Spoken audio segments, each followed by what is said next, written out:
yang dia ubah. Saya Eko Patrio. Saya Upin. Saya Islam. Saya penderita. Saya pelaut. Saya pengangguran. Saya Eka Ramadhani. Saya Natasha Putri. Saya Dian Siregar. Saya Isda Amelia Lugis. Assalamualaikum warahmatullahi wabarakatuh. Di sini kami akan menjelaskan materi mengenai Manajemen Risiko Pembiayaan Bank Syariah. ikuti penjelasan kami sampai selesai ya guys. Eka, Kenapa Tasya? kamu tahu nggak sih bagaimana cara mengidentifikasi manajemen risiko pembiayaan bank syariah? Aduh, aku kurang tahu. Apa ya? Yuk kita cari tahu yuk. Yuk. Nah, daripada teman-teman penasaran, apa sih itu identifikasi manajemen risiko pembiayaan bank syariah? Saya akan memberitahu teman-teman apa itu identifikasi manajemen risiko pembiayaan bank syariah. Identifikasi risiko adalah proses mengenali semua potensi risiko yang dapat terjadi pada pembiayaan bank syariah sebelum risiko itu menimbulkan kerugian. Mengapa penting?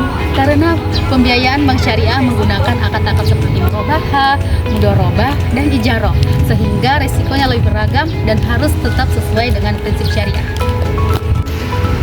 Jenis risiko utama yang diidentifikasi itu ada 5.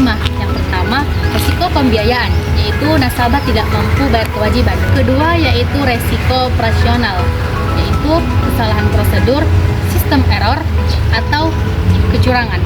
Yang ketiga, resiko pasar, yaitu perubahan harga barang atau nilai aset. Yang keempat, yaitu resiko kepatuhan syariah, yaitu akad tidak sesuai dengan aturan syariah. Dan yang kelima, yaitu resiko likuiditas, yaitu banyak pembiayaan macet sehingga bank kekurangan dana. Selanjutnya yaitu proses identifikasi, ada 5. Yang pertama, menganalisis karakter dan kemampuan nasabah. Yang kedua, mengevaluasi usaha yang dibiayai. Yang ketiga, memastikan akad sesuai syariah. Dan yang keempat yaitu menilai risiko dari pengalaman dan data sebelumnya. Nah, jadi teman-teman sudah tahu kan apa itu identifikasi risiko. Nah, pengukuran manajemen risiko bank syariah biasanya manajemen risiko mengelompokkan 3 risiko yang terjadi. Yang pertama, low risk, yang kedua medium risk, yang ketiga high risk. Dan yang pertama itu risiko kecil, low risk. Ini kategori aman dan nyaman. Karakteristiknya ada 4. Yang pertama, cash flow, usaha stabil. Yang kedua, jaminan kuat. Yang ketiga, riwayat pembayaran bagus. Yang keempat, probabilitasnya gagal bayar kurang dari 5%.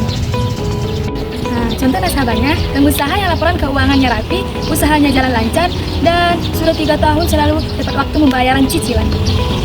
Yang kedua, medium risk, risiko sedang. Ini sebagai kategori golongan yang masih oke, perlu diawasi. Karakteristiknya, yang satu, cash flow, kadang naik, kadang turun. Kedua, jaminan masih oke, cukup buat tutup pembiayaan. Yang ketiga, ada sedikit catatan telat tapi tidak banyak. Dan yang keempat, probabilitasnya gagal bayar antara 5-20%. Dan yang ketiga, risiko high risk, risiko besar. Nah, kategori ini Bang harus berhati-hati. Keempat, 1. Cash flow tidak stabil, jaminan tidak stabil, usaha berada di sektor paling bawah. Probabilitas gagal bayar lebih dari 20%. Contoh nasabah startup yang baru mulai. Belum ada jaminan yang stabil, belum ada jaminan yang kuat, laporan keuangannya belum jelas, atau usaha yang merugi beberapa bulan terakhir. Kita kan sudah tahu bagaimana sih cara mengidentifikasi, mengukur, lalu bagaimana cara memantau resiko pembiayaan bank syariah ini? Aku juga kurang tahu sih Tasya, tapi aku tahu solusinya. Oh, apa itu? Belajar mengenai itu, apa sebaiknya kita tes saja? Ayo kita tanya saja. Ya udah, ayo. Hey Eka, kamu sudah belajar kan mengenai pemantauan pembiayaan risiko bank syariah? Sudah. Kira-kira itu apa ya? Pemantauan risiko pada bank syariah adalah proses pengawasan berkelanjutan terhadap kualitas pembiayaan. Nah, untuk memastikan yang pertama itu kemampuan bayar nasabah dalam terjaga, dan yang kedua penggunaan dana sesuai akad, yang ketiga nilai agunan aman, dan serta yang keempat itu kepatuhan terhadap prinsip syariah dan regulasi. Oh, jadi itu ya pemantauan. Iya, seperti itu. Dan ada beberapa tujuannya juga. Tujuan pada pemantauan pembiayaan risiko bank syariah yang pertama itu menjaga kualitas aset pembiayaan memastikan pelaksanaan akad sesuai syariah. Yang ketiga, ada mendeteksi risiko pembiayaan sejak dini. Oh, jadi itu ya yang dimaksud dengan pemantauan risiko pembiayaan bank syariah. Iya, seperti itu guys. Itu ya yang dimaksud dengan pemantauan risiko pembiayaan bank syariah. Iya guys, jadi kalian udah mengerti kan? Ya, harusnya jadi kita sudah tahu ya. Iya nih, Mai. Kita lanjut ke kantin yuk. Yuk.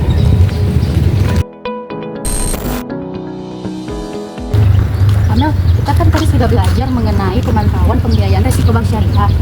Lalu bagaimana dalam pengendalian risiko pembiayaan bank syariah? Oh, aku juga nggak tahu. Apa ya? Nah, sini aku kasih tahu. Adapun tujuan dari pengendalian risiko ini, yang pertama yaitu mencegah kerugian. Yang kedua, menjaga kelangsungan usaha. Yang ketiga, melindungi aset organisasi. Yang keempat, meningkatkan efektivitas operasional. Yang terakhir, memastikan kepatuhan terhadap aturan. Nah, ada pun langkah-langkah yang dilakukan dalam pengendalian risiko pembiayaan. Yang pertama, analisis kelayakan nasabah. Bahwasanya nasabah tersebut layak tidak mendapatkan pembiayaan tersebut. Yang kedua, kepatuhan syariah. Yang ketiga, monitoring yang intensif. Yang keempat, disertifikasi portofolio.